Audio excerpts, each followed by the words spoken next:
So I'm gonna start off with, just because I love the nickname that I came up with 4 months ago when he was huge, Blaine Yo Gabba Gabbert. I mean, and he likes Blaine Gabbert. I'm doing Blaine Gabbert. I think that Blaine Gabbert is awful. I think he is terrible. I think that your main argument is, oh, he don't have wideouts. Since Walker's gone? I don't care. Did we not just talk about Colt McCoy and his no wideouts? He did fine. Blaine Gabbert is poo. He's awful. He's not going anywhere ever. I think he needs a. I'm not gonna say he's gonna be a phenomenal best. I mean, he's getting Rookie of the Year. He's not getting Rookie of the Year. I don't think he will. But I don't not think gonna get anything. He got a 75, and that's where he will stay for the rest of his career. Yeah. No. Yes. No. Yes, he's terrible. He's like Tim Tebow. Do you want to know who's better? Jake Locker, who got a 74. Jake the Hurt Locker. One below. Cam Fig Newton, 77. The best rookie quarterback. Ryan Mallett got a 71.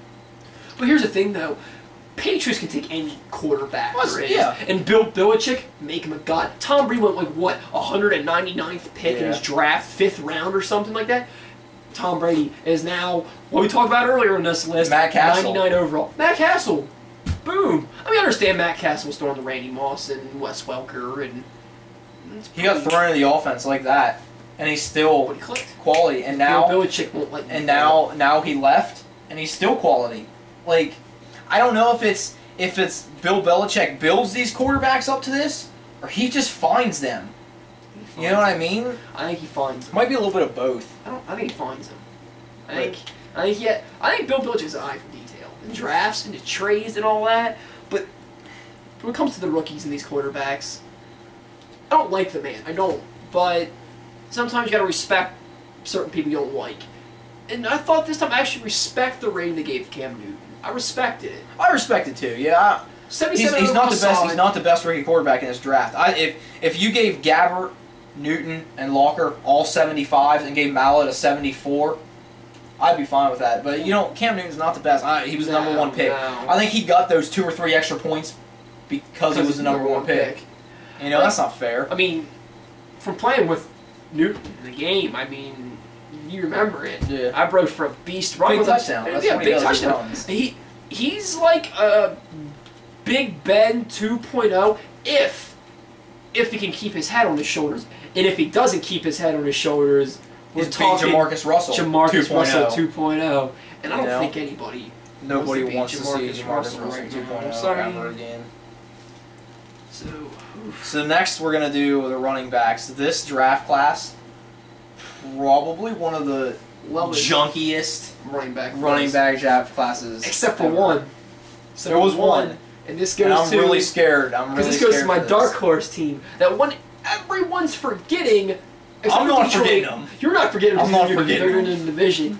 New Orleans Saints drafted Mark Ingram. Now, this freaked me out because I thought Mark Ingram was going to go to the Patriots. I thought he was going to go to the Patriots, and they were going to boom, boom, boom, up the field every time with Mark Everybody Ingram. thought that he was going to the Patriots. Like, the Mel Patriots... Kiper was going through his nose going, this makes no sense. Yeah, the Patriots have not had, a legit stud running back. Like, they've had guys that got the job done and were quality. Corey Dillon. Kevin Falk. They've had him, like... Green Ellis. Yeah. Guys like Danny Woodhead. They have producers. They produce when they need them to produce, and then they move on. They don't need Adrian Peterson. So everyone was pumped, like, holy cow, the Patriots are going to get a between-the-tackles stud. Like... And then trade. And then, Saints, Ingram, and, as a Falcons fan, oh no. You're going to give Drew Brees? I would take... And Pierre Thomas in the backfield. Right. I would take Pierre Thomas and Reggie Bush's little screen pass routes that John Abraham smothers every time they run them. I would take those over a Mark Ingram between the tackles 4-yard carry average any day. Reggie Bush going to the Dolphins. That was a good fit. Picking up Ingram good fit. Was the greatest thing that could have happened to the Saints. Greatest thing probably to happen to Reggie Bush. The greatest thing that could happen to me would be if Reggie Bush just left. Retired, yeah. You know, like how he retired his Heisman to the NCAA? Oh.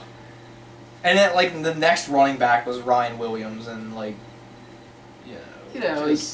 he wasn't like, oh God, Ryan Williams. No one was freaking out. Like, everyone was going, Adrian Peterson, but no one was talking about Ryan Williams. It was kind of like, oh, Ryan Williams won. Yeah, Ryan Williams. Good for him. Yeah, he's all right. Good for him. Yeah, he made the team. But the top offensive players that people were talking about, well, they weren't really talking about because Cam Newton. Right, there was two guys. Two weapons. That I think they can be the weapons of the NFL. Oh, in the next 5 years, we'll be talking about them as the top two. Head to head, going head to head, the best in their position. Oh yeah, and that's Cincinnati's AJ Green and the Falcons. Me and Julio down by the schoolyard Jones.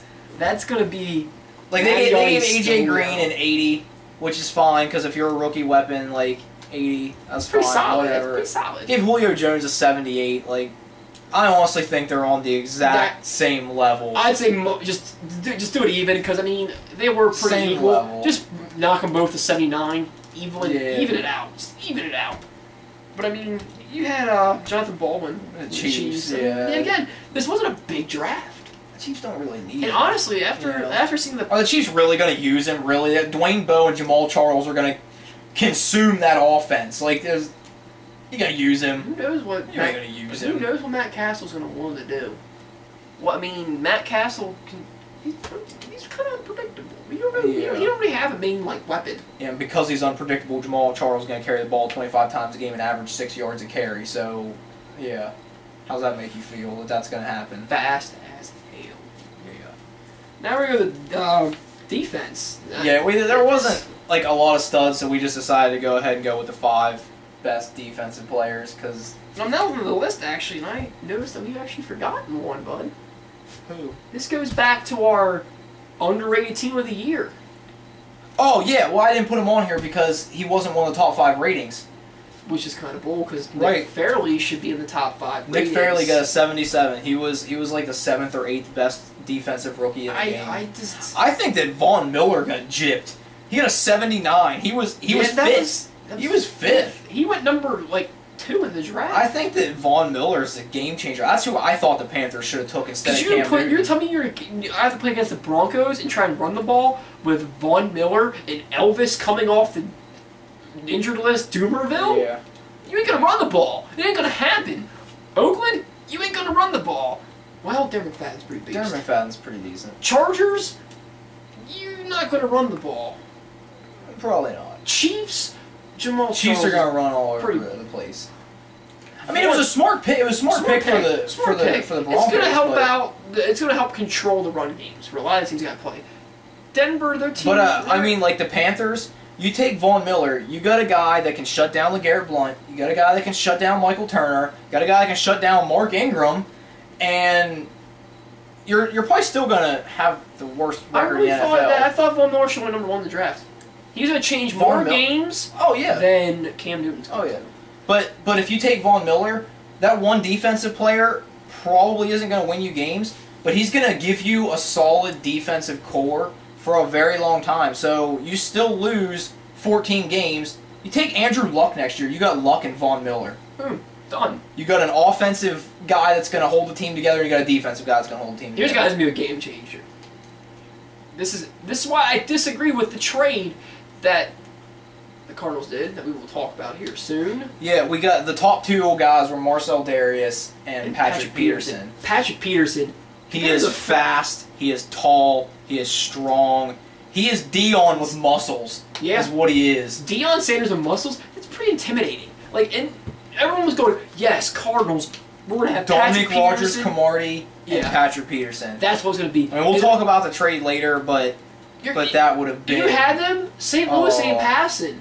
If you had them, Seattle was never going to pass, so you never had to worry about them. San Francisco was probably never going to pass. You have nothing to worry about because Alex Smith's going to get sacked 8 times in a game. I like Alex Smith, but nobody else does. So he pooed I'm everywhere by myself. You're really by yourself. But the number 3 rookie was your guy Prince, and he went down. We'd say his full name. We'd say his full name, but as a Giants fan, I'm going to be honest. Maramura. I'm a wrestling fan, so I'm going to go with Prince Iakea for all you WCW fans out there. Oh, God. Yes. Prince Iakea, this dude, we were playing Madden. He sends Roddy White on a streak route. This guy's step for step with Roddy White. Step for step, step above Roddy Yeah. White. And Roddy jumps up. Bang, he's right there with him. Like, He ain't gonna get it. Guy was Ain't pretty gonna good. get it. And what's sad, he's not gonna play at the beginning of the season this year.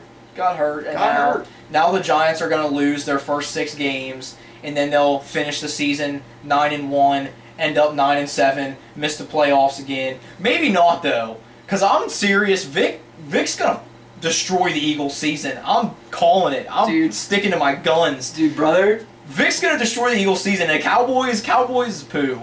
We can only hope. We can only hope. That's gonna.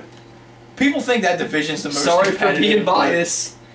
but I just. I think Vic's gonna.